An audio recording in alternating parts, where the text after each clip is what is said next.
ಇವತ್ತಿನ ವ್ಲಾಗ್ ಏನಪ್ಪಾ ಅಂತಂದ್ರೆ ಬೆಳಗ್ಗೆ ಮಾವಿನ ಹಣ್ಣು ತಗೊಂಡು ಮಾರ್ಕೆಟಿಗೆ ಹೋಗಿ ಸ್ವಲ್ಪ ತರಕಾರಿಗಳು ತಗೊಳ್ಳೋದಿತ್ತು. ಅದನ್ನ ತಗೊಂಡು ಸೀದಾ ಮನೆ ಕಡೆ ಹೊರಟೆ. ಮನೆಗೆ ಹೋಗಿ ದೇವ್ರಿಗೆ ಕೈ ಮುಗ್ದು ಹಂಗೆ ಬಿಸಿ ಬಿಸಿ ತಿಂಡಿ ತಿನ್ಕೊಂಡು ಸೀದಾ ಹೊರಗೆ ಹೊರಟೆ. ನಮ್ಮ ಮನೆಗೆ ಒಂದು ಕಬೋರ್ಡ್ ಬೇಕಾಗಿತ್ತು, ಸೊ ಅದನ್ನ ತಗೊಳ್ಳೋಣ ಅಂತಂದು ಅಂಗಡಿಗೆ ಹೋಗಿ ಅದನ್ನ ತಗೊಂಡು ಗಾಡಿಗೆ ಹಾಕಿ ಸೀದಾ ಮನೆ ಕಡೆ ಹೊರಟ್ವಿ. ಇದೇನಪ್ಪ ಏನೋ ಮಾಡ್ತಿದ್ದಾನೆ ಅಂತ ಅನ್ಕೊಳಕ್ ಹೋಗ್ಬೇಡಿ, ನಾನು ಹೊಸ ಮೈಕ್ ತಗೊಂಡಿದ್ದೆ, ಅದನ್ನ ಕನೆಕ್ಟ್ ಮಾಡ್ತಾ ಇದ್ವಿ.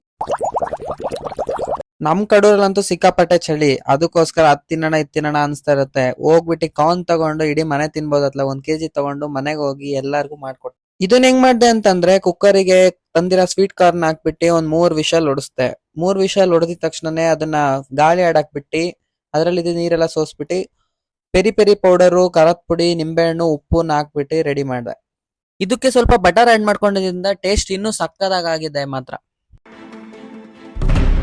ಬೆಳಿಗ್ಗೆ ಪೂಜೆಗೆ ಇಟ್ಟಿದ್ ಬಾಳೆಹಣ್ಣು ತಗೊಂಡೋಗಿ ಹಸುಕ್ ಕೊಟ್ಬಿಟ್ಟು ಸೀದಾ ದೇವಸ್ಥಾನಕ್ಕೆ ಹೋಗ್ಬೇಕಿತ್ತು. ಅಲ್ಲೂ ಒಂದ್ ಗೊನೆ ಬಾಳೆಹಣ್ಣು ಕೊಡ್ಬೇಕಾಯ್ತು. ಅದನ್ನ ತಗೊಂಡು ಸೀದಾ ರಾಘವೇಂದ್ರ ಸ್ವಾಮಿ ಮಠಕ್ ಬಂದೆ.